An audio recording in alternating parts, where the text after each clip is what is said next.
us in this room who are committed to democracy know in our bones that democracy didn't happen by accident, and it will not continue without deliberate, mindful effort.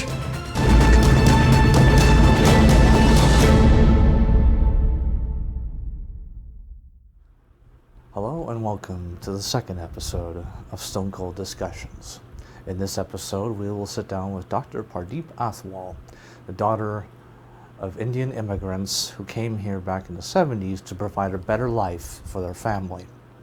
Part of this better life was empowering Dr. Pardip to be able to go to college to pursue an education in chiropractic, kinesiology, acupuncture, and massage therapy.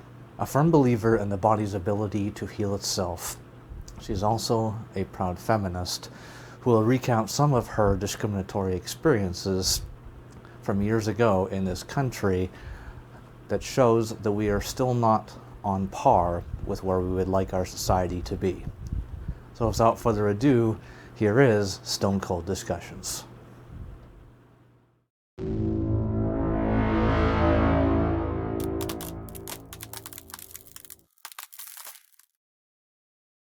All right, we got this.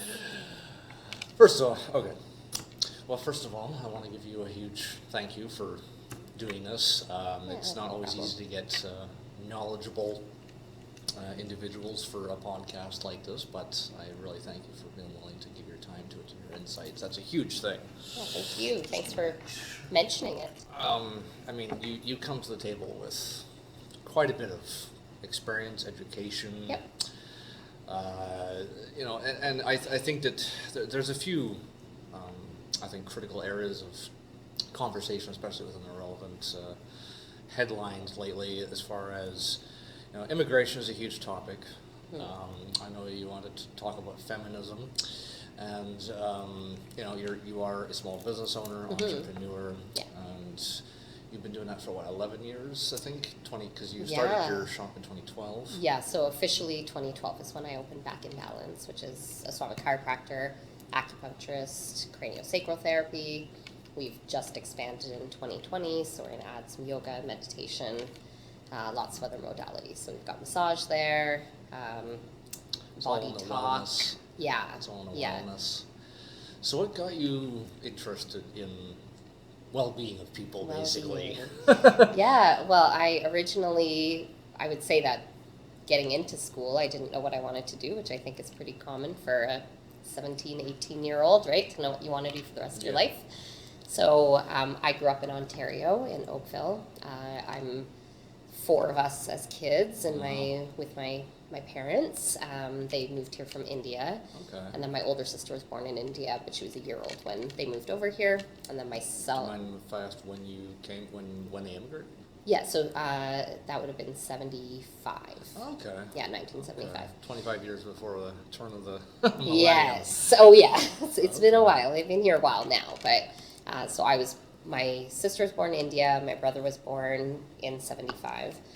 And then I was born 3 years later, and then my sister's 4 years after that. So we grew up in Oakville, which is kind of quite similar to Lethbridge back then, right? Quite the demographics. Ontario, was it more reasonably affordable back then? Or has Ontario always been? Yeah. Has it always been more? Has it always been unaffordable? You know what? Comparative. I mean, I was a baby. I don't know, but comparatively, I'm sure it was always more expensive there. Yeah. But yeah, in terms of how much more expensive it is now, thinking about buying a house here and being back in Ontario and buying there, it's significantly more expensive in Ontario. So I guess, I asked you, so what got you into the wellness? Yeah, so when I was finishing high school, there wasn't really any direction that I knew I wanted to be in. My parents being from India, they wanted us to be doctors or lawyers, and that's pretty common in the immigrant world. Mm-hmm. And I didn't know what I wanted to be. I basically went through a course catalog, I guess. The University of Waterloo is where my sister had been going, so my older sister, and so they had a co-op program. And in that program, you could work 4 months and get paid, and then go to school for 4 months. So instead of a 4-year undergrad, it became 5 years. So when I was getting into that, I basically went out and crossed off at everything I knew I didn't want to do because I didn't know what I wanted. And the thing that was left was kinesiology. So kinesiology is the study of the human body, movement, and that was something that interested me. So I decided to take that. We all helped pay our way through school, so that was actually a big part of that. 3 of us at the time then would have been in university at the same time. So for my parents to have to pay for all of that, or they needed us to be part of that. Was it an expectation that you must go to college, or was it your own? Yeah, thing? my parents were actually educated in India, which was rare in terms of that time when they were people were getting married at 19 or younger, right? Yeah. My mom was a teacher, so she went to school and became a teacher in India, and my dad was a lawyer. Oh wow, so they were educated there. Yeah, and so they were later 20s when they got married. Okay. And so for that, that's rare already for when they were getting married. They were very educated, and I think my mom.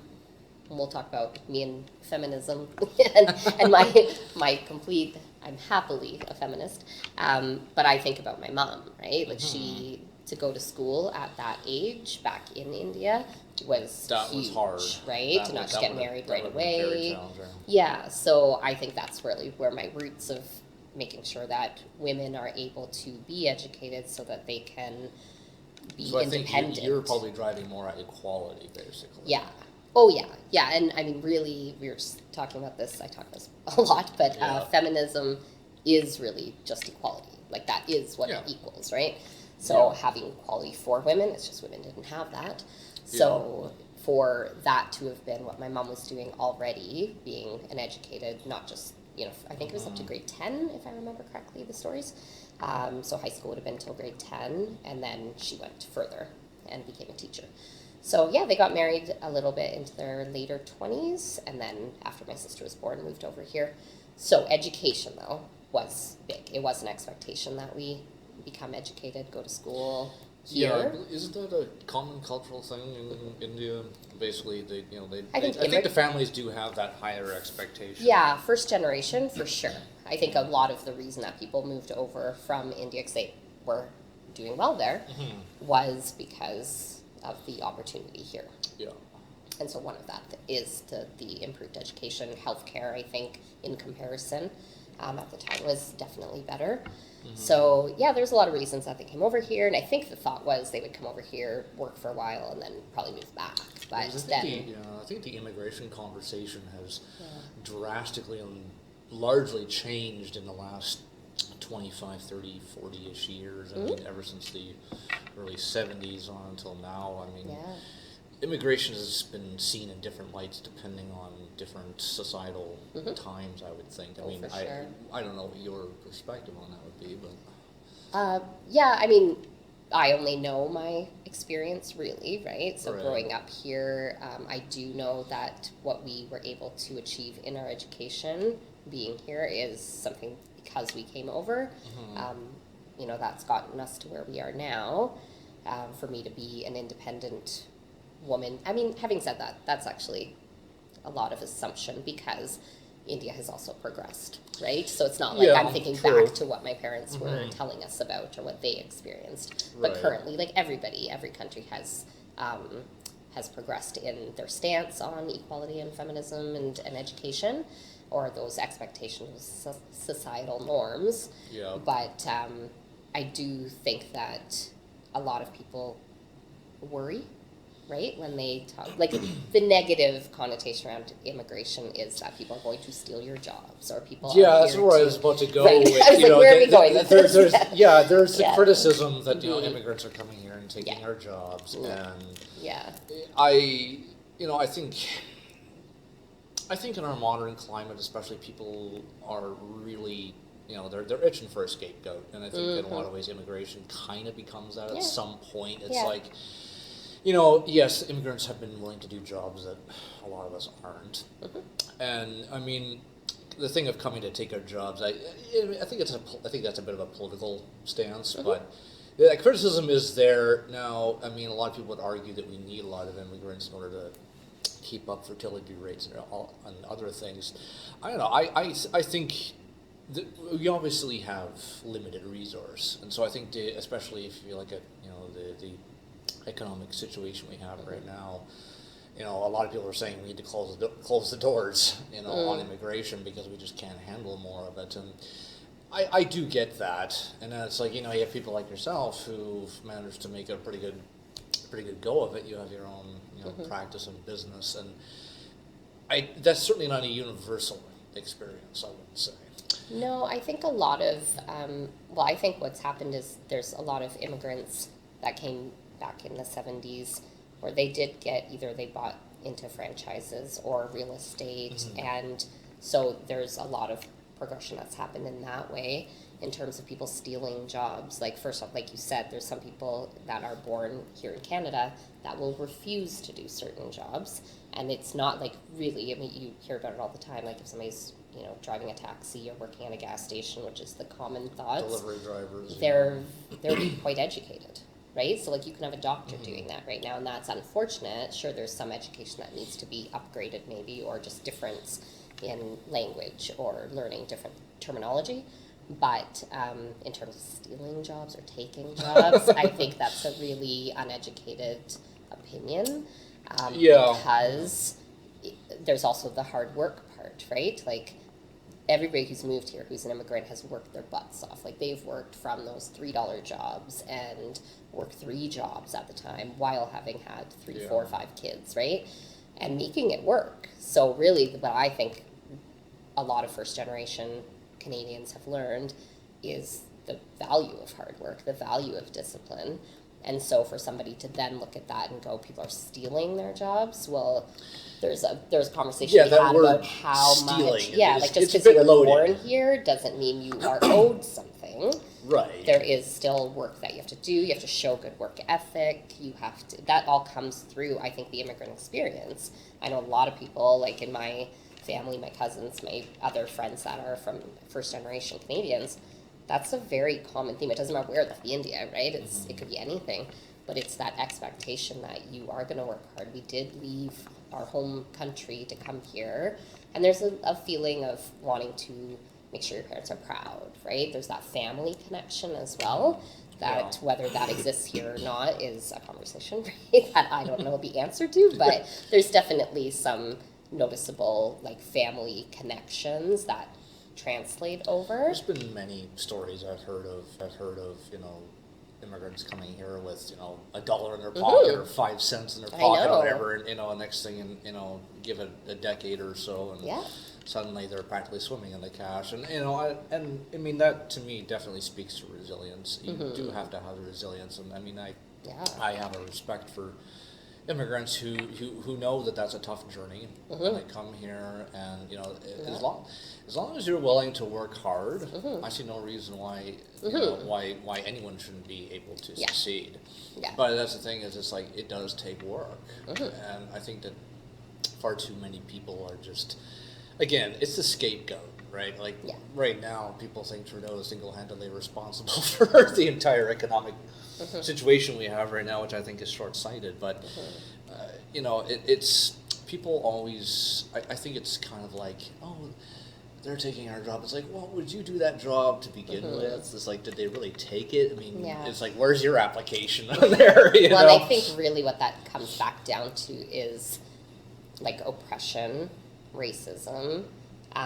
A level of superiority, right? Like, this is my country you're coming into. This is like, everybody in Canada is immigrant from somewhere, right? Like, there's that feeling of this is mine, and you've come in to take my, like for people born in Canada that have that type of a mindset. Whereas you could look at it and go, okay, there's going to be diversity. There's going to be more culture. There's more, like, you can like travel the world without traveling the world, right? If you actually want to meet people from different cultures, different countries, and learn from that, that can be a huge education for people, right? Instead of just looking at it like, this is my country, I like the way things are.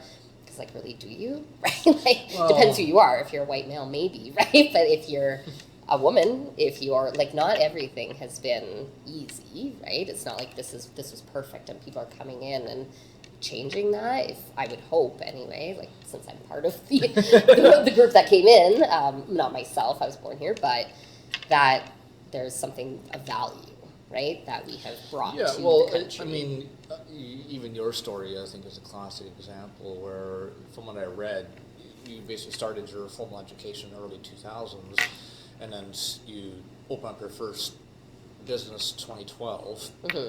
So that's, 12, yeah, basically, yeah. Coming up to 12, yeah, 12, March. Yeah, so it's 12, well, it took 12 years just to get to that point. So it's definitely not overnight. Yeah, no. And no. but that's resilience too. Like, you know what you want to do.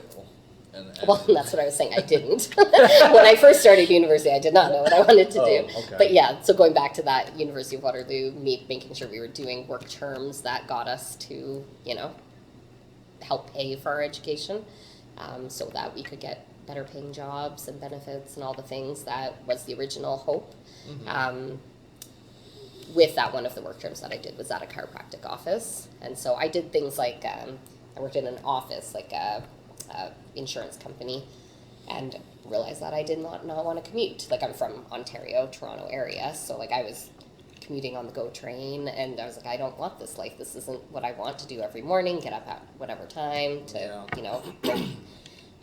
but that really for me was about, I didn't want to sit at a computer, right? So that's what I learned from that. I don't want to sit all day long. So then the next one I did, I was a gym teacher, right? A supply teacher. And so or not a supply teacher, but I supplied classes while doing my student teaching. And I realized I'm really not that athletic and can't break down a sport, because that's what you're supposed to do. But the teaching part, right, was really interesting. And so then when I worked in a chiropractic office, that's where I learned for the first time ever. I didn't grow up with chiropractic, but chiropractic acupuncture is what the two doctors there did.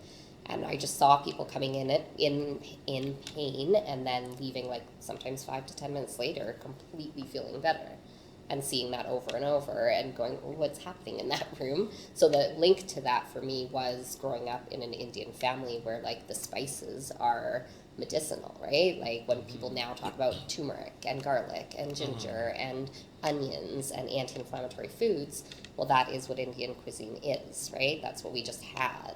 Okay. And so growing up that way, it was like, well, medicine, food is medicine, right? It's not about taking pills. It's not about doing that Western side.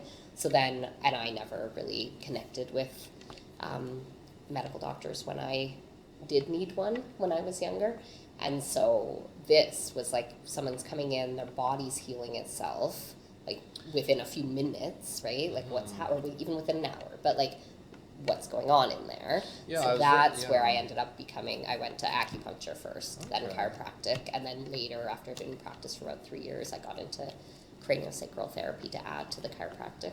Wow. And then yoga was kind of before that. I started practicing back in Toronto and saw what that does for your mental health and body. So you're really into seeing people live healthier through the power of their own natural body, basically. Yeah, your body is created to heal itself, right? There are ways and of course there are genetic predispositions, and medication is wonderful and needed. And I love my dad's around because of a cardiologist, right? If somebody has a heart attack and they're still here, there is a place for ER docs and cardiologists. I think they're amazing. But for the everyday aches and pains, is that something that you could do some, again, work, right? Where you have to do the work to do the stretches and the exercise. Well, it's also hands-on. Kinesiology is hands-on, Oh, yeah. chiropractic is hands-on. So you're doing a lot of work with your hands. I'm guessing for you Yes. that is really rewarding, that feeling of contact and healing somebody. Well, and that goes into the deeper things that I think society needs is things like connection, right? So actual physical touch.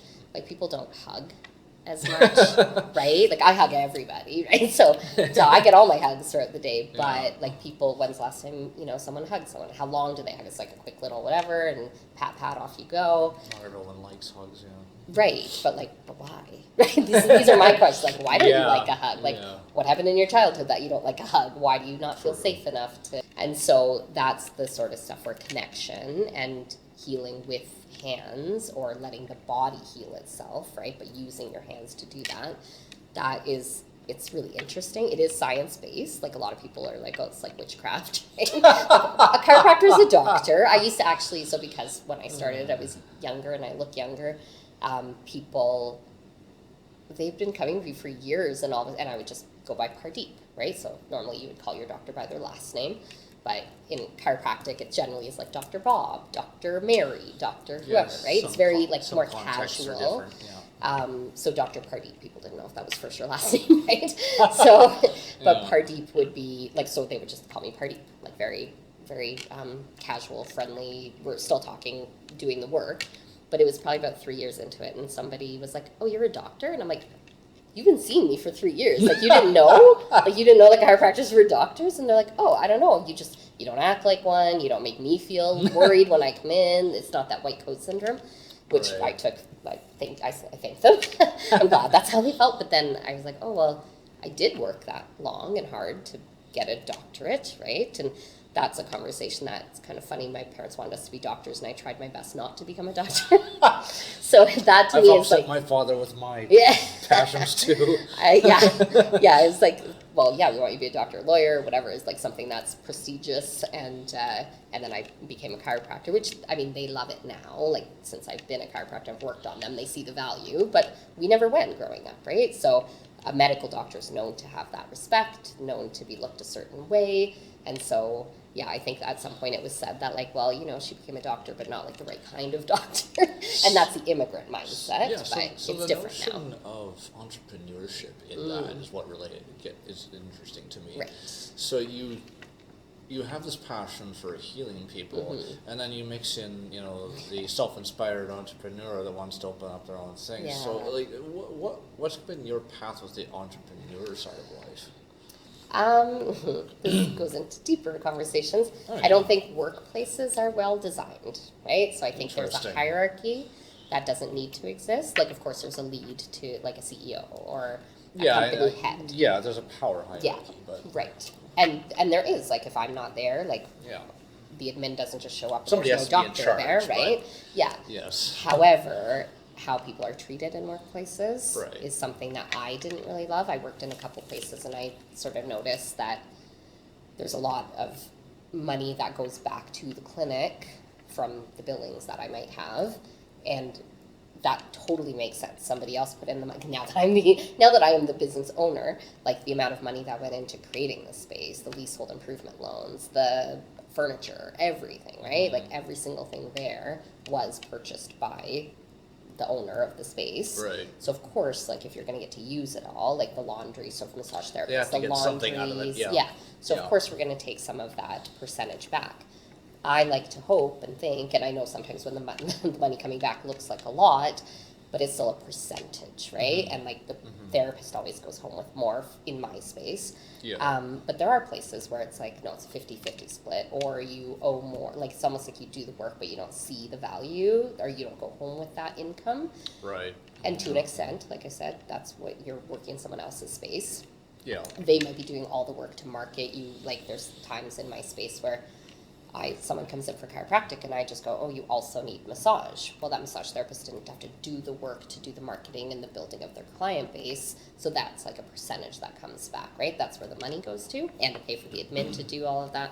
So all of that to say, though, the entrepreneur part, I would work in spaces and I wouldn't feel like there was that respect, and not necessarily towards me, but just in general, Just like the mutual way people workplace were, respect, yeah. yeah, like, or the value wasn't shown, or people felt replaceable, and that's really more in the mainstream, like where you're salaried, like bigger corporations. I think that we're facing that post-COVID too. Yes. Oh yeah. Like, people realize like they're replaceable, or they're, it's stated more, like it's really, or even being sick. So speaking of COVID, people are like, we'll just come to work. And I was like, that's never been the answer. And I actually at one time had an admin that said that. It was years ago, pre-COVID.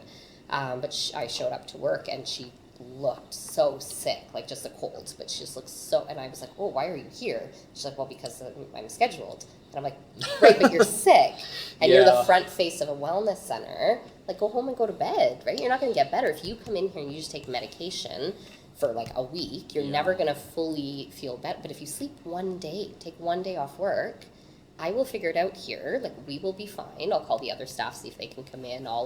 People will just put a sign up, like, we'll be with you in a minute, right? That sort of stuff. And then I sent her home. And also I said, like, I don't want to get sick. Like, really selfishly, I don't want to get sick. And nobody who comes into a wellness center wants to leave being sneezed on or, like, coughed on. Right, So right. I was like, it's just not, like, but for you as a human, go home and go to bed, right? Drink some water, go to sleep, rest. Let your body do what it naturally is meant to do, which is fight that, and then come back and you'll be feeling better in a day, not a week. And so when she did come back a day later and she felt so much better, she actually told me that not once in any workplace previous to that moment had she ever been told she could stay home when she was sick. That's And it was interesting. shocking to me. And this is also somebody who is, like, now I think generationally, like, people just like, I'm not coming in, right? But there is a level where she was like, I wasn't allowed. Like, and that I think a lot of people would resonate with, right? There's a different cultural attitude shift with that too, because I mean, back in the 80s and 90s, I mean, I've heard from people, it's like you had to be half dead to be able to stay home from school, and now it's like you got the slightest sniffles and you stay home, right? Yeah, there's, again, like, which again, like, I just think if your body is trying to fight something, what's the best thing to do? Like, rest, right? Rest and let it You're work being through. sick, your body's trying to tell you that it has to kill the whatever virus or whatever, so it's like your body has to recuperate. You can't just keep on going the same speed. Yeah, and so people do that, though. They do it all the time, right? They're Right. like, I didn't take a day off, and it's like a badge of honor. Guy never called in sick. Yeah. And you're like, yeah, but then you went to work, you got everybody else sick, right? Like, no, everybody's sick, their kids are sick, everybody's sick, right? So things like that, I just think, when I was creating a workplace, I was seeing things like that happen, and I wanted to create something that felt like a better culture, like a better workplace environment, like a team, not a better just fostering environment. Yeah, where people feel like they are respected and cared about. And I mean, I have admin that probably hate me. I know there's some, So your but they might not think the same. So your entrepreneurship mindset Yeah. was basically you want to provide that, you want to step out and provide that better atmosphere instead of having to rely on somebody else for it. Interesting. Yeah, like, and I didn't want to also be in a place where the values were different. So if I was working in someone's office and I thought, well, this is, I think, the right thing to do, like stay home and whatever. And I think as chiropractors generally, they would be understanding of that for the most part because it's natural medicine. However, there's still a whole day of patients that you have to reschedule, right? So it's better if you could just be there. But that would be something that I noticed in, again, I'm thinking more corporate world, but when we were graduating, the hope was get a salaried job with benefits and, you're set for life, just stay in the same workplace forever, right? And for me, that's just not what I felt that I wanted. And then I think any entrepreneur is creative, right? There's that level of creativity and like a vision that you're hoping you're creating something different than the other chiropractic offices, the other, like if whatever your passion is, but you like doing this, right? You have a different, like, this is what's out there, but this is what I want to create, right? Here's my vision. So, and then we have your journey as, because like feminism is female empowerment is one of your things as well as, so it's interesting how that and the immigrants sort of go together, carving your own path as an entrepreneur, as an immigrant, Right. and then having to overcome some of that cultural inequality. Speak to how that works, sort of in your world. The feminism, That's a big one. Yeah. the feminism with especially the business side, because in the even in the corporate world right now, we still don't have a full state of fairness for women. Oh gosh, no. Yeah, like, I mean, the dollar per, like, what a male makes versus a female in the same role. The fact that women are the ones having babies, right, is still looked at as a hindrance, right, in their journey to get to where they need to go, or in comparing male and female, which is horrible, right? Like, the men also want to have babies, right? Like that, they made a decision together, but the woman's the one that's maybe treated differently depending on the workplace, right? Right. But that is something as a culture, absolutely. There's not equality there. The word feminist, I think people think has a negative connotation, and I will forever say that word just came about when women were asking first kindly for more rights. Yeah. Then when they were not heard, they spoke up a little bit louder.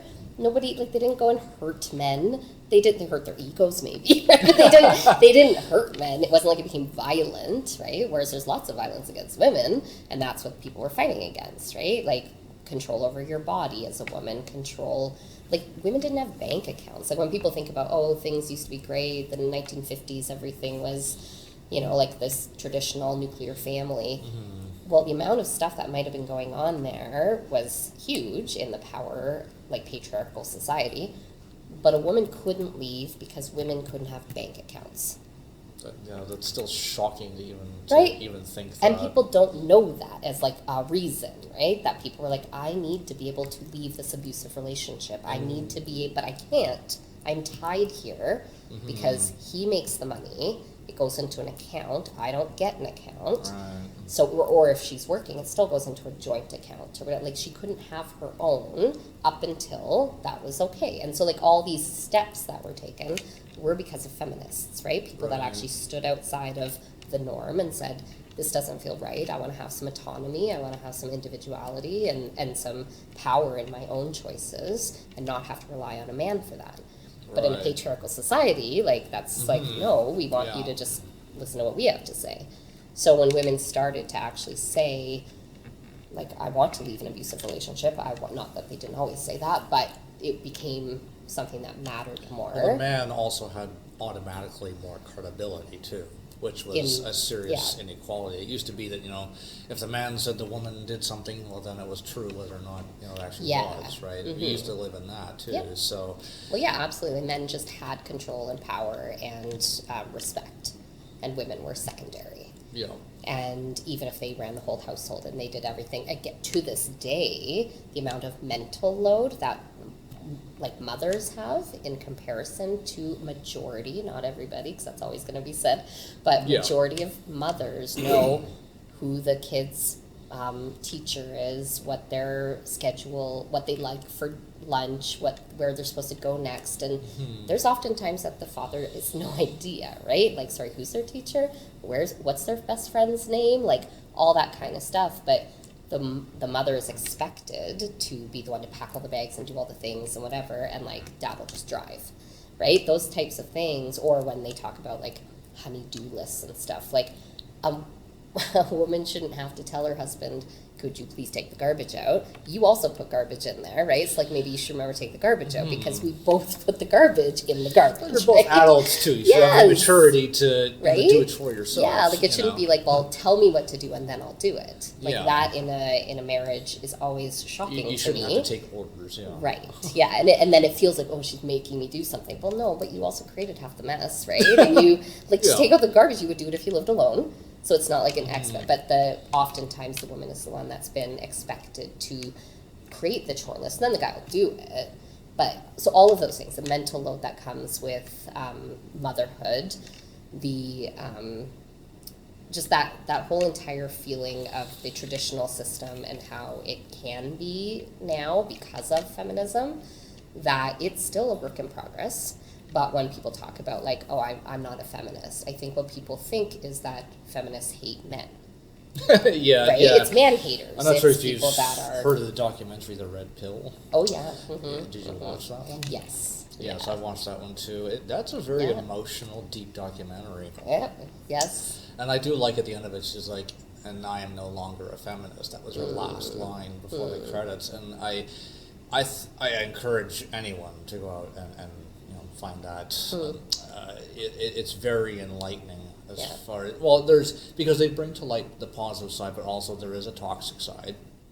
And I think, I've had various male friends on the receiving end of negative female empowerment side of things, but I think, like, there's equality and empowerment, and then I think there's,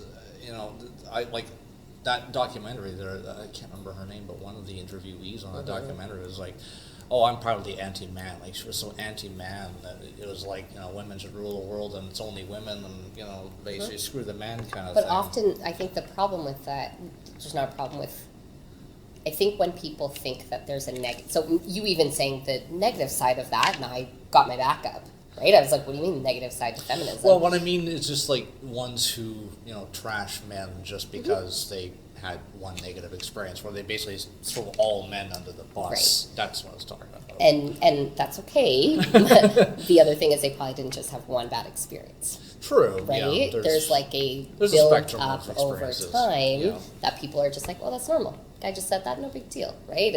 But like if you've been traumatized, right? If there's been violence against you by a man, if there's any power struggles, if your father was a certain way, like this is a build up over time. So when it's like a guy's on the receiving end of something, that doesn't necessarily mean it.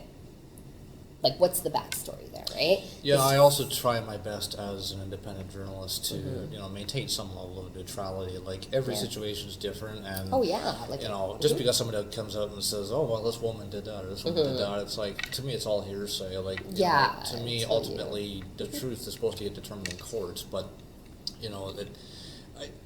just because our society says certain things doesn't mean we should all just jump on board and believe it too. But I think it's just interesting, feminism. That it's a conversation that gets people, as you said, it gets your back up. Like a lot of people, it's like, oh, I don't even want to touch it. Yeah, and I'm okay with if somebody says, well, a guy felt like, my male friend was on the receiving end of this. That's just my questions, right? Is like, so maybe that's true. Like maybe it's true that what happened was really horrible, right? And he actually didn't deserve whatever. But what's the backstory? What's her experience? And if somebody's saying that they hate men, generally people don't just hate people, right? There must have been something that happened. So for me, it's all about like, what is your story, right? Why? Because I don't hate men. Like I've had bad things happen to me by men and women, right? Like I don't hate men. And I didn't have anything, thank goodness, like nothing super traumatic. But like, I'm not going to hate all men because I had a bad breakup. Like I'm not going to hate men. I think from your experience, you're just simply looking for, an equal say at the table, equality. Actual equality. Yeah. And that's where I keep going. If you really look into the definition of feminism, it was just to get to the same level. That's all people wanted at that time during the feminist revolution, during when people are like, they revolted, they were angry, they were whatever. Well, if you weren't listening, when we said it nicely, and you weren't listening the next time, eventually the voices have to come together, and then it's a louder voice, and it's uncomfortable to hear it. So, like, especially men, like, I'm sorry, you're telling me we're not okay? Like, what everything we're doing is great at the time, right? When it's like patriarchal society, everything we're doing is fantastic. Wait, you're questioning me? You're questioning the power dynamic? Like, that's going to get a lot of like, oh, don't be like those women to other women, right? So like other women can also be part of the patriarchal society because they're like, yeah, I'm not a feminist. Like, but all we want is for you to be able to have a bank account, a say over what happens to your body, like the equal pay for the same job. Like that's it. That's all, right? I think that really is the push of our modern world is trying to get to a state where, both sexes are literally on the same equal plane. And I mean, I will fight for that society myself. I think a lot of men do. It only makes sense. Yeah. And that's like the ingrained, and that's where a lot of people, if they say something or it's a joke and people are like, well, it's fine, it was just locker room talk or whatever, right? Like that's where you kind of go, okay, but like, can we change that now? Because it was fine back then. It was never fine, right? But if you're gonna say it around the boys, like I'd hope there'd be a man that actually says, you know what, I'd rather you not speak about like the person I love, my wife, my child, my mother, with like that, like you're calling all women something, or there's no need for that. That's like degrading someone. It's saying something negative about someone. It's again going, I'm better than, and that's the kind of stuff that women shouldn't be like bad bashing men either, right? Because it's not that. Like, there's lots of men that are allies. There's lots of men that are gentle and kind and want you to have, like, the equal pay and are wonderful coworkers and wonderful fathers and wonderful husbands. It's just as a society. I think that's where people get stuck. Yeah. Is they're like, I feel personally attacked right now because I'm a male and you said men are like this. But, like, if you could just listen to the bigger picture, right? It's not about you. It's not an attack against you as a male. It's the system is patriarchal. Then when I hear a lot, I've had men say, like, guys have it hard too. Yeah, yeah, I don't disagree, yeah. right? That's the thing, is people think if you're a feminist, you don't think men have a hard time. But the reason that mostly the men that say, like, men have it hard too, tend to be kind, gentle, like maybe not the alpha male, right? So then they're like, I felt bullied. I, as a male, felt bullied. I felt like people thought I was like too, you know, like I didn't speak up enough. I didn't do whatever. And so my reply to that is also, that's the patriarchal society, right? It's not women that are doing that. It's men, the society, patriarchal society, that type of model has made it where men need to have this level of power, authority, like be the man, like don't cry, like yeah, don't throw like a girl, men don't cry, like all that kind of stuff, like BS, right? Like that's I grew up in that world, yeah. Yeah, well, and that's everybody did. Everybody around our age, now maybe things are changing, but for the most part, right? We all grew up with like, you know, boys don't cry, like fight like a man, like don't, like, Yeah. And then what do you have to do as a male? Stuff your feelings, don't have emotions, and then where does that eventually show up? As anger, as rage, because you can't feel your feelings, right? Like, I'm sad because this happened.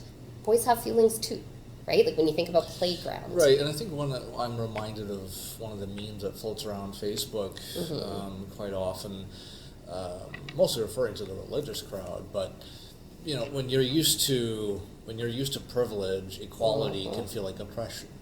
Amazing. And I think that sums up really what we're Yes. seeing in this modern culture. Right. Is we have men from the 50s onward, maybe even before that, you know, who grew up in this heavy patriarchal world, who are used to that, and now they see women getting more into business, being more independent, opening their own bank accounts, Right. you know. Yeah. The rest of the world looks at that and goes, hey, yeah, we're getting places. They look at that and go, ugh. Yeah. And it's like, I can't imagine any rational man wanting to Today, say, any man going, like, I can't even imagine myself going, you know what, I think I need your husband's permission before I can open an account. Like, that to me is just, like, insane. Well, and that's okay. So that brings up the story about when you're talking about entrepreneurship, and you went to the bank and had a very interesting. Went to the bank. Yeah. So when people say we've got feminism, we've got equality, everything's great.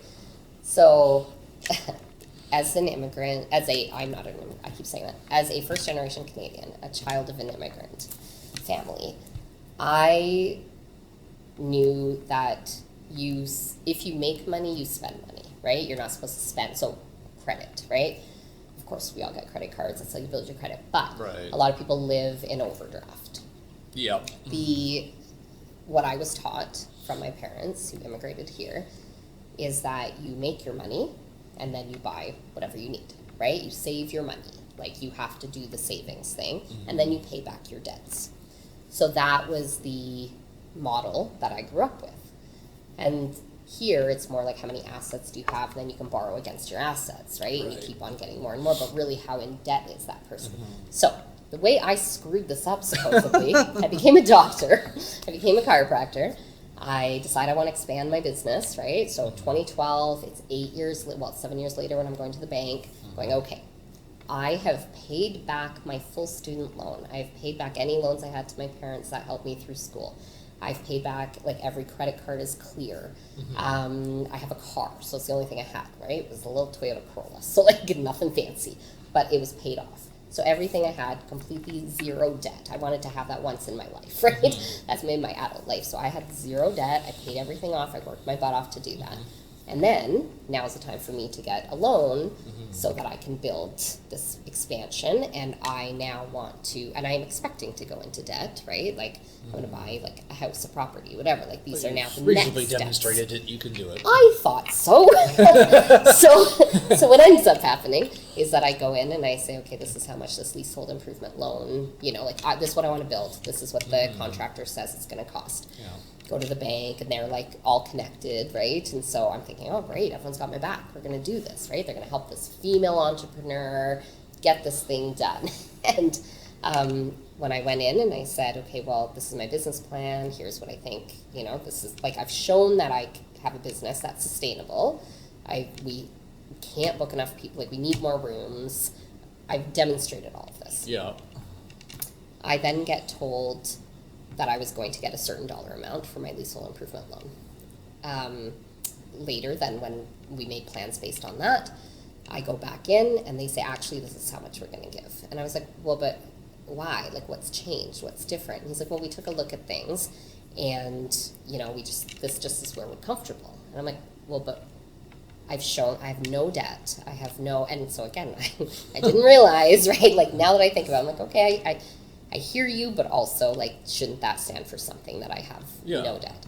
Yeah. And lots of credit cards, lots of big balances, like, or potential, right? So space on them, but zero balances on them. And yeah, the answer was, well, you don't have property, right? And I was like, well, I'm buying a house, and so, but like, regardless, I'm incorporated, right? So like, shouldn't that keep me separate from my personal stuff? You'd think, and and so, and I said, right, but okay, so I didn't buy all the things, but I've shown that I can pay things off, and that's my history. And then the kicker, though, was he's like, well, also, you don't have a husband. And I don't even know what my face must have done in that moment. So I was like, wait, I'm so, like, where am I? What country am I in? What year is this? You had to take the pulse of the like, situation. I was like, sorry, what just, because that never got, I was just talking about my debts, my this, my that, like this, how much it'll cost. I totally understand. This is how much I bill every year. This is like where I think it'll take me these many years to pay that off. But like, here's my total for all the years, but you can see how I got stagnant because we didn't have space. But now if I have bigger space, I can make more money. I'll have more therapists. Like, thought I did it all, right? Showed that I pay things back. Yeah. And you get asked the answer to my question where I go, well, what changed? Well, we took a look at things and you don't have a husband. And I was like, okay, so first off, my reply was, what the F? Then I was like, this guy's in charge of the money I get, so like, be pleasant, right? Yeah. When you're told that, as a feminist, that was a really hard moment, but I'm a professional, so I kind of went, well, okay, first off, I'm going to be incorporated though, right? So like, even if I had a husband, you can't take his stuff, right? Like, if something goes, and he was like, well, we need assets we could take if something fails. And I'm like, okay, I understand this. But like, what does it matter if I have a husband? He's like, well, it would just be nice to know that there was somebody else to be able to support you while you're trying to build this. And it felt so demeaning. Like, you don't think it's going to succeed? Like, I've just shown you on male or female, right? Like, it shouldn't matter. The numbers should be the numbers. And that was what my reply, anyway. So when somebody, and then I looked at him and went, so I'm a doctor? I'm a female and I'm a doctor, but what matters more is, do I have a husband? And I don't know if it's because it's small town Alberta, because I am going to say that I don't think that would have been said in my life in Ontario, but I don't know that to be true. I just think maybe he felt more safe to say it here, which there is a little bit of that small town. So being from bigger, like GTA, right? The most populated area in Canada, moving to Lethbridge, there is some cultural shifts that I went through and things I saw that I went, like words said that I'm like, I learned back in grade school to never say that word, right? Like, there's certain derogatory terms that I just can't even say. Yeah. And I have some of my kindest, sweetest friends say those words in normal, and I'm like, what did you just say? Like, it was not racist, but like other words. And I'm like, that's not how you describe a person. Like, just don't use those words, right? Like, there's things that they exist here. And I think it is just because it's a less diverse population. Now it's changing. Now there's more, but it's also very conservative. I grew up in a province that went back and forth, right? From like liberal, conservative. Like, you kind of saw more change. And here there's been, for the most part, except 1 4-year term, right? Where there was a different party that was in place. So the mindset, I find, is very similar. The guy who was saying it was a white male, felt very, very safe to say that to me, and didn't think that would be a problem. The only thing I can think of is that he was, in his own mind, maybe trying to be culturally sensitive, thinking that maybe that's just how it worked in your culture. So maybe, oh, no. Like, I really don't think it had anything to do with race. I really think that one, like, maybe now, okay, maybe. The thing is, as a person of color, you sort of choose not to see certain things, right? Because it would be horrible to think that every single person had like a racist thought in their mind as well. like when they say something like that. So I was keeping it literally just the words he said, which were, he was lovely to me, he was fine to me, like it's not like seemed like he was looking down at me because of, my race or anything. But in terms of gender, for sure, right? That was stated. No, I wasn't trying to play devil's advocate. No. It's the only rational thing I could think of is that maybe he was trying to be sensitive. But in that, obviously, it's like No. it's still Canada, right? Yeah. Regardless, like you can't assume anything. And again, in India now, it doesn't matter if you have a husband per se, right? Like that's again an old school thought process. It's just bizarre. It was so bizarre. Like I will never understand it. I just remember being dumbfounded and going, where am I right now? But also, like you said something, we did work based on it. The only thing, and honestly, the only thing that had changed was that like time had happened because the building hadn't been bought, stuff, so we went back to renew that. So like just extend the offer, right, by like a week, I think it was, because we were a week past the deadline. Anyway, all of that, the words came out of his mouth. It wasn't okay. I will never forget that moment, but I do remember thinking, I'm a doctor, and you said I can't get the amount of money I want because I don't have a husband. Those were the words. That's just, wow. So I'm a woman, I'm a doctor, right? So the doctor didn't seem to matter, the woman part mattered, right? And it wasn't good enough because I obviously, and like, if I want to play devil's advocate, it would be like, okay, you can like, he's got a salary, you've got a partner that has a salary and you can like depend on it for a while, right? So if you had a husband, maybe it'd give you more because when you pay this back, it'll take long. But like, also then say, do you have a partner? Like, what if I'm a lesbian? What if my woman, right? Like, well, that's the thing is, what if it was a white person, something right? there, would he saw this in question, right? Yeah, and I don't know. I guess we'll never know, right? Like maybe, but it does also, beg the question. It doesn't matter. Yeah. So anyway, things like that still happen. So in terms of feminism specifically, without the race component part of that, right. But feminism, like this is why women got mad, right? Because I was not okay with that. Yeah. But I also had no control or no power. I had two men across the table from me saying this stuff, and me going, okay, well now I have to be nice because if I say what I really want to say to you, you're still in charge of this. Like, you could cancel everything. That's a hard thing to maintain professionalism when you're being blatantly especially when you're a hardcore feminist. Like, it was really like there's a blatant disrespect. Yeah. Like that's tough to sit there. It's like you can say we did numbers and your numbers don't make sense. Yeah.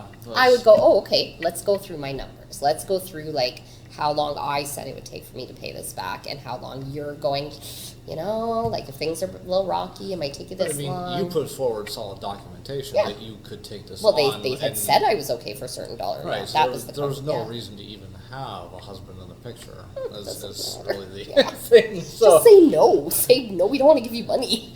Don't mention a husband. When I first heard that, I was just awestruck. I'm like, really? In this country? Wow. Yeah, and that's always why I think when people say, oh no, there's total equality. And like, again, you can say, Pardip, your numbers don't make sense to us. We don't feel like you're a risk we want to take. That I can understand. You don't have a husband is not the answer you ever say. So sort of switching gears a little bit here. So going more into the economy and the politics of the current economy. Now, you're an entrepreneur. Now, 2012 wasn't I wouldn't say we were in an economic crisis then. We had some issues, but we weren't where we are now. Now we're in a whole different ball game. Yeah. Even in the early 2000s, we're not even the same picture. And so it's kind of I personally think that Trudeau's done a reasonably decent job in the 8 years he's been in office. Now, I'm curious how you see sort of the economy as an entrepreneur going forward. It's like, do you think it was relatively easy for you to get the money needed to do these things, like in your shoes? Do you think that, like, where do you see that, like, right now, is it, entrepreneurship heaven? Like, do we have enough supports? Like, where do you see that kind of going with the current economy? Well, I think things are hard for everybody, right? Like, just cost of living wise. So a salary could have gotten you a lot further, right? Or you think about like our parents my parents worked in factories. They were able to buy a house, right? They were double income, but they have 4 kids. Right. I'm a single human, right, without dependence. Yeah. And like and a doctor, and I find, and that bills well, right? Like I have a good client base, and I find it difficult, right? So to look at it that way is always shocking to me, and I think sometimes people look at it and go, oh well, if you just work hard, if you just don't buy that Starbucks, if you just don't whatever, right? But like things have changed so much where inflation has like things are great, like food right now, like the things that used to cost $1 cost like $6, right? Like it's crazy, but the salaries haven't changed, and that hasn't. So for me as an entrepreneur in my field, I think it's very different. It would be a different conversation with everybody. In my field, I will say that most people don't have the extra money to come in and spend on self-care. However, so it is even a privileged part of the society that we have, or the community that we see, because most people have benefits, right? So they are in a job that provides some benefits. So a lot of people can come and see a chiropractor, go for acupuncture, go for massage, because they have a benefit package that will help cover that. So for me, there's that group won't change, right? Like if they've believed that chiropractic has helped them in life, they're going to continue. However, the people who sometimes I think need it the most, which are working 3 jobs, lower wages, they can't begin to afford that. They can't necessarily afford it. They don't have the time. Like I work some into the evening, 3 of the nights, because not everybody has the luxury to be able to go, I'm just going to pop out for an appointment, right? Like the higher up you are in your company, or in a corporation generally, book a meeting, pop out for a minute, go do your whatever during, and we've got you covered with benefits or a health spending account. But the person who's got however many mouths to feed, works 3 jobs, trying to pay back debt, when are they going to have the time to do that? They can't just pop out. There's not going to be an employer that's going to go, sure, no problem. Like, so that even in, like, I'm very much about taking care of people and connecting, and it's not all about the money. Like, I am one of those, manifesting people. That's like, if you do good things will come back, right? That's what I believe. Pretty much so, yeah. Yeah, like I would hope so, right? Energetically, like if I help people, and so there are people that can't afford it, and I know they need it, so I just help them out, or we go, okay, what can you afford, right?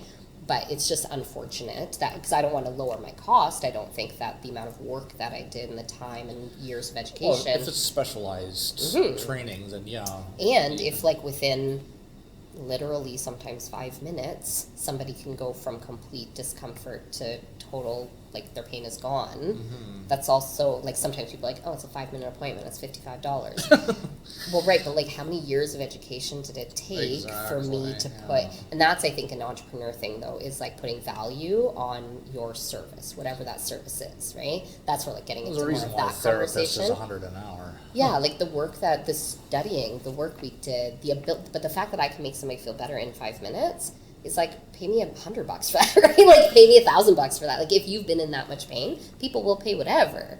But like that's not what I'm saying. You shouldn't have to pay $1,000 for an adjustment. But if you can take somebody from pain to no pain, like people, like your health is priceless, right? Like to be able to go through things and live a life that's where your body functions the way it should. But then when people go, well, it's 5 minutes, it's not worth $55. Well, then okay, what's the value you put on that? It's interesting, right? It's interesting with that, especially when that intersects with, like this past Cyber Monday. This perplexed me, where we have, everybody is apparently struggling to pay their basic bills now. Oh yeah. But we had the best Cyber Monday 2 days ago. And all that people is will stuff. find money for stuff. Yeah, people will find money for stuff. That's what intrigues me. It's like, okay, we're all saying we can barely afford to eat, but apparently we have to the tune of 20+ billion to spend on stuff. Okay. Yeah. I didn't know stats on that, but I believe it. Yeah. So it's kind of like, what are we saying we can't actually afford? Right. Well, and again, I think it's like if somebody else heard that and went, no, seriously, I haven't bought anything nice for myself in years, right? Sure. I'm just trying to pay my utility bill, like and have heat in my house. Like that's a different person. But in terms of the main, like the middle of the road when it comes to income, Yeah, a lot of people spend a lot of money on things that they don't need, but they want. Well, the other And- part of that was they were saying on the news that a lot of that was sales of these buy now, pay later plans. Oh, which is again the credit thing, right? Like people will just get deeper and So it's deeper like, into debt. yeah, we had 20 plus billion in sales, but it's Sure. like how much of that was borrowed? Right. You Yeah. know. Well, and that's for anybody, even the buy now, pay later, or your credit card, right? If you can put it Right. all on your credit card, well, then yeah, you'll deal with that later. And that is the way that like my parents' generation wasn't like that as much as like my generation was, and I'm sure like the younger people now are that way, right? Or more so, like they Yeah. expect it now and they don't care how much it is, right? Yeah. Whereas I was like, I want it now, but like how much is it, right? Like I'll at least ask the question and see like if I'm willing to like be in debt for a little bit to pay that credit card back off back in my 20s, right? But now there's an expectation of like this is how much things cost and I don't care, just figure it out, right? Like an entitled thing that I have seen, not everybody, but yeah, I think economy wise though, like things are cyclical though too, right? Like Cycles, yeah. yeah, so I don't know. I'm not a real like I will talk about all the other things more than I know about economy because I kind of feel like I created my own little bubble, right? That was also part of like I want to get out of the can someone fire me? Can someone just like give me a package and say sorry, you're out of here? Like I needed a bit of wanted that a little more autonomy, a little security. control. So as Yeah. much as entrepreneurship is not secure, right? Yeah. Especially not after COVID, right? Like these Yeah. years have been the hardest years. I will say that Yeah. for me. 2020 just happened to be the time that I was.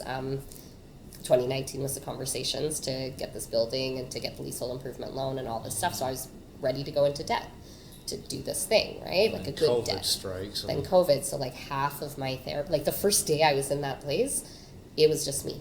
It was like 6,000 square feet and just me, right? That's like, an ugly feeling. yeah, so like massage therapist couldn't work yet, and the other, like I hadn't even brought more therapists, and I had the space for yoga, meditation, when you can't do group things, like, so the timing couldn't have been, Yeah. and people now, I will say for entrepreneurs that when people, like a lot of businesses closed, like they had to shut down right away, they just couldn't pay their basic bills, nobody knew how long things were going to be like that for, but now where people are like, oh, but you're doing well, everything's really great. Well, yes, but the people and the money that got us through, right? That like, can you help me out right now? Everybody wants that paid back now, right? Which fair enough. However, we're just now getting to a point, I feel like for me, like we're getting to a point where like, okay, these were my monthlies. We've built enough finally again to be able to pay that.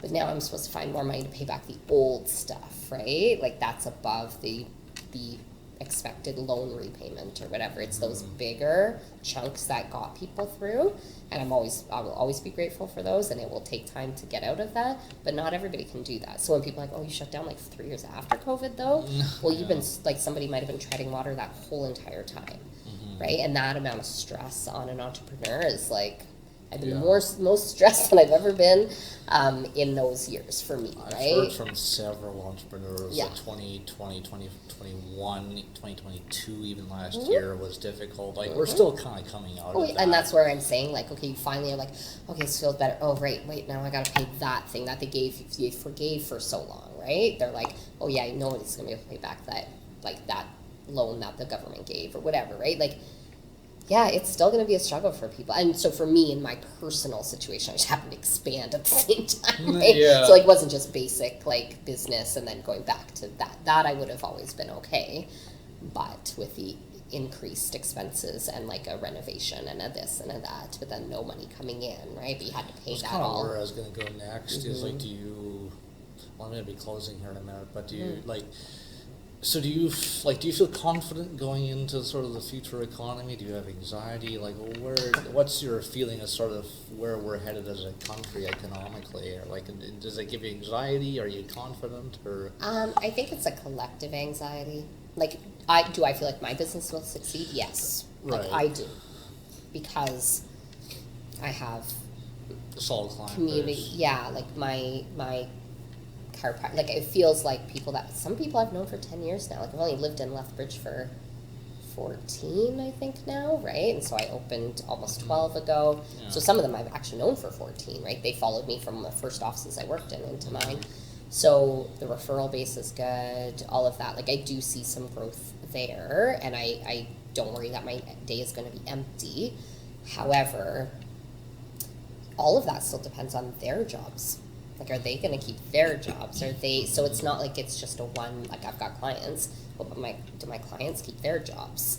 Are they going to be able to pay for things? Will they find it in their budget if they don't have benefits to go, but this is actually more important than the 5 coffees I'm going to go have for $5 each or whatever, right? So really, those it's all intertwined. smaller economic things actually have a larger effect, because if your clients have struggle with their income, you know, they can't see you as much. They're like, I used to come every month, I'm going to come every other, I'm going to, you know. That results in a loss for you, So that, long term, that could pose some anxiety. So, like, I think there's so much anxiety, again, just going back to cost of living and people being worried about jobs in general. So are they going to get a well-paying job? Are they going to be able to keep the job they're in? Is the company they're working for downsizing or going to shut down? Like, there's so much uncertainty. Do I think it will improve? Yes. And maybe that's my rose-colored glasses, right? Because as a wellness, as an entrepreneur, I call myself delusionally optimistic. I have said this term many times. I'm like, I don't know how I'm going to make it work, but I'm going to make it work, right? So I'm optimistic. Everything's going to work out. Everybody, if you do a good job, I really do think that people will come to you. And if you create a good rapport with somebody, I think they'll come back, and I think they'll tell their friends, and but really, if your work is good, right? If I've gotten people out of pain, if I've gotten them feeling better, if I've helped them with their anxiety, because here's some, like, a lot of people don't know, but acupuncture is wonderful for anxiety, depression, stress. Like, that's something that people will be having, and so to come for acupuncture, that's going to be something really wonderful for them. To come for a massage, like just that physical touch again, right? Like getting somebody to actually take some of that stress away from you, that I think will always be needed, whether it shifts in terms of, like, if somebody loses a job, somebody else will get a job and they'll show up, right? So anyway, as a whole, I think there is a collective societal anxiety. So I think everybody feels it, but I do believe that things will get better. Yeah, it seems like the Conservatives are in a pretty good position to potentially take over Prime Minister, and I don't know, I personally have my anxieties of that. And I don't know, I'm not saying Trudeau's been perfect. He made his mistakes. I think the carbon tax thing is short-sighted. It's like I strongly do believe that the Liberal side does have the better answers, but like Trudeau to me right now is making mistakes that are going to be fatal, unfortunately. And it's like, I look at Poilievre and I'm like, nope. I just don't think so. Yeah, politically, I mean, sometimes I think it's like, who's the better of the not great options, unfortunately, right? Yeah, it seems like you're always choosing the better of the lesser evils. Right, yeah. Which sucks. Yes, and then, I mean, I do think there's a divide as well with people, like, so we didn't really talk about this as much, but there's like that division in society going on right now. We're in polarized lots of, right now. It's very insane. Polarized, so that's why this one I kind of am just like, I was going to say, no offense to politicians. However, I'm going to offend politicians. I don't care about offending politicians. Yeah, no, but I was going to say, I don't want to offend anybody, and yet, I think there's a lot that could be done, but again, it's changing all the systems, right? So, I mean, Trudeau was supposed to be all about first past the post. That didn't happen, right? Like, when he finally, there's a way to have proportional representation, have more conversation where more people are feeling like they're heard. But that didn't happen. But that was something he said he would do, right? So things like that. But I mean, I don't think a single Conservative would even consider it, right? Like, so I'm not. But there was some conversation. Well, maybe he's going to be the one to do this. Well, that didn't happen, right? So because when you're in power, then like you're good. Let's leave it as is. Right? And one of the criticisms that I've heard, like people are like, oh well, more people voted for Conservative than Liberal, but yet how is Trudeau still Prime Minister? Because they don't understand. It's again that proportional representation. It's the region way it's divided up. So it's like you can have more votes cast, but when that divides between the seats, It turned out that he was more because more people, it's because of this way the seat breakdown was. But Yeah. you see, that's the thing, is that I strongly believe society is just not willing to look at the actual facts. It's like, oh, well, more votes were cast this way, so how is it possible? It's This just if person- someone doesn't get their way, right? Yeah, You're going to find the and reason that that's it the didn't thing, is work that out. it's unfortunately we seem to live in a country where it's like the people who we can't seem to lose with grace anymore. Right. It seems like Totally. you know, I remember the Conservatives. I mean, after Trudeau got his second term, I mean, they had the whole trucker thing and everything else, and so it's Yeah.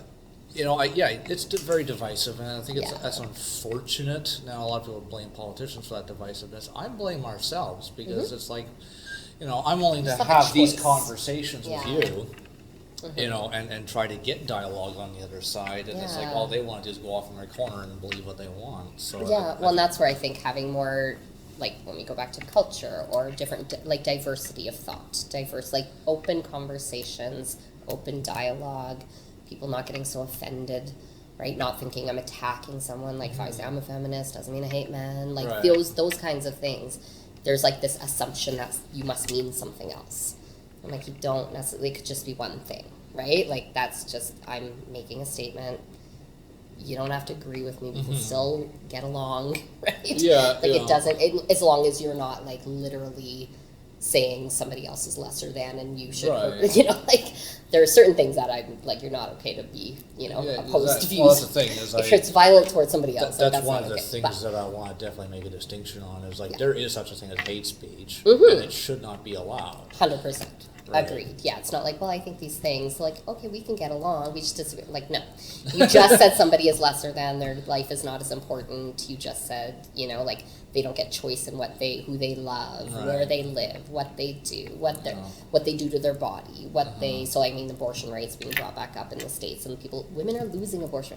Don't tell me that feminists, like, we have equality. Like, I'm sorry. That's a whole other Yeah. thing, but that's literally, like, it's happening right now, that, like, women have the ability to make choice, and now it's being taken away, and this is being decided by politicians. So what I'm saying, go back to politicians, if the whole system was different, like, somebody one time was like, Pardip, you should run for mayor of Lethbridge. And I was like, I don't want to sit in a room full of people that are fighting about things that are just, like, can we just make actually, what I said was, can I just go in and do things the way that I want to, and then everybody, I promise, will be happy. But then I was like, wait, that's a dictatorship. Because, like, I want to be the dictator, because I promise everybody will be really happy at the end. think they But, like, all promise that. I know, that's the thing. I was like, oh, wait, I just said the thing that, like, that I don't agree with. I like democracy. Yeah. I do want, but, you know, but then the way I said, I was just like, I think there's ways to do things more efficiently. I think there's ways to change the system, but that's a huge task, and people all have to buy in.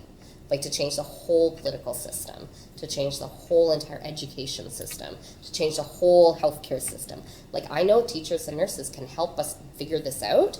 Are they going to listen to the teachers and nurses who are there on the front line? They're not, right? They are not doing that right now. It's being shown. So then we're losing great nurses, we're losing great teachers, we're losing all of this. But, like, the people making the decisions, either they need to, like, touch base a little bit more frequently, or they need to not be swayed so easily. Like, if you came in with a vision and this is why I ran, and I'm a politician because I want to do good for my community. Okay, but then what does that look like, right? And so what's good for me might not be good for somebody else. And, like, the bike lanes, I mean, oh my gosh, right? Like, people could have that conversation here in Lethbridge. Well, yeah, cycling's great, and, like, I used to ride my bike all the time in Toronto, and I felt safer in Toronto than I do here, right? Like, but now there's bike lanes and people have concerns with them. Like, you just have to learn how to, like, it just is new. That's it, right? But it's existed in other bigger cities for way longer. And now hopefully the long term of that is that there will be less cars on the road. There will be less emissions. People will have more money in their bank accounts because they won't be paying for gas. Like, there's like a whole long term, but also just you're more active, you're out there more. But I don't want to get run off the road. Right? That's why I didn't ride my bike in Lethbridge when I used to ride it in Toronto and felt safe. Here, I didn't feel safe, so I drove more because I didn't want to get run off the road. So now that there's bike lanes, my hope is that things will improve. But, like, that was like there's a fight. There's a fight about recycling bins. I had a recycling bin at our curbside since I was like 2010 maybe in Ontario, and then I move here and you don't have recycling. Like, that was crazy to me, right? So there's things, just when they change, people have a little stink about it, right, if they're not happy. But then eventually, like, everybody's putting their recycling bin out at the curb, and everyone's putting their plastics and their papers into the thing. Like, I think people fight when they don't need to. They waste their energy on things that they don't need to be mad about. Right? Well, people are also seemingly hesitant to new ideas too. Yeah, change is hard for people. And I think that's the hardest thing, is if change is easier, you're open-minded, you're kind of like, okay, let's go with the flow, we'll see what happens. Except when it comes to democracy, though, is that's where it worries me, that we have a modern democracy right now that is under serious attack Yep. by extremists. And I mean, January 6th was probably one of the biggest classic examples. And we have basically this authoritarian movement that's really trying to actually demolish democracy. They've actually said that on record. And so, Okay. and that's the thing, is that it's like, you demolish democracy, what do you have? The opposite of democracy is a dictatorship. Oh, literally, yeah. So it's like, Yeah, I don't. so we don't It's want funny that all the people are screaming, Yeah. to tear down democracy. Well, what do you want to replace it with? And that's the thing, is like, getting along is the nature of democracy. Yeah. We Different we views. can't, different views. Yeah. Some views will upset people. Some views will be repulsive to people. But at the end of the day, we do need to be able to walk away from the conversation, Yeah. Civilly agreeing to disagree at the end of the day if we must. Sure. Yeah. But at the same time, that also shouldn't stop conversation. Yes. We have to get past Yeah. the defensiveness. It's like, okay, like, I understand abortion is a huge. As a woman, I sensitive. would like make choices with my body. I don't want a Right. politician to tell me what I can do. And if, like, I literally need a medical abortion to save my life, I would like that to be available, right? Right, and then you got Roe versus Wade that gets overturned, and This is the problem. That's even had Yeah. reverberations into Canada. Yeah. But Oh, that yeah. tells us where the climate is going and what we're up against. Scary. And I think that, I mean, Yeah. I think empowering women, to me, is the best thing for any progressive society. But unfortunately, it's true. We have people from the 50s and whatnot that they've romanticized the past, which I don't think is worth romanticizing. Like, if you look at our past, Really dig there's in. not a lot to romanticize, Yeah. The farther back you go, the less rights we all have, Yeah. the less resources we all have. Like, everything's been brought through Yeah. progression, and now we have democracy itself that is literally on the ballot now, and that shocks me. That really does. Like, It is scary. Like, so when we talk about anxiety, like, Yeah. that, right, Yeah. like, causes a lot of anxiety. There's a lot of uncertainty. There's a lot of anger. There's a lot of, and like, it seems like even if somebody does something wrong and it's proven to be wrong, like, they're still kind of like, maybe you'll run for president. Like, what? Like, but wait, Yeah. didn't we all see what just happened? Like, even if you did believe, could you change your mind? Like, why are you so stuck in your, like, this is what I said I believed in and I'm never going to change that? Like, but all the things show when somebody is, like, maybe not the best option. well, that's the thing. Change Yeah. also is not always a bad thing. Like, people are like, Yes. oh, some things shouldn't change. True, but a lot of things should change. And it's like, to me, Yeah. we're always in a constant state of evolution. We're constantly evolving. Tech is constantly evolving. Yeah. The way we live our life is constantly evolving. Right. And it's like, if you romanticize the past too much, I mean, it's like, it's living in the past. It's like, no, we want to build a different world, a new world, a more equal world for tomorrow. Yeah, and like when we talked about like women having their rights taken away and then a male saying, well, it's hard for men too, those are the conversations I really think I want, like, that matter is first going, okay, why are we comparing?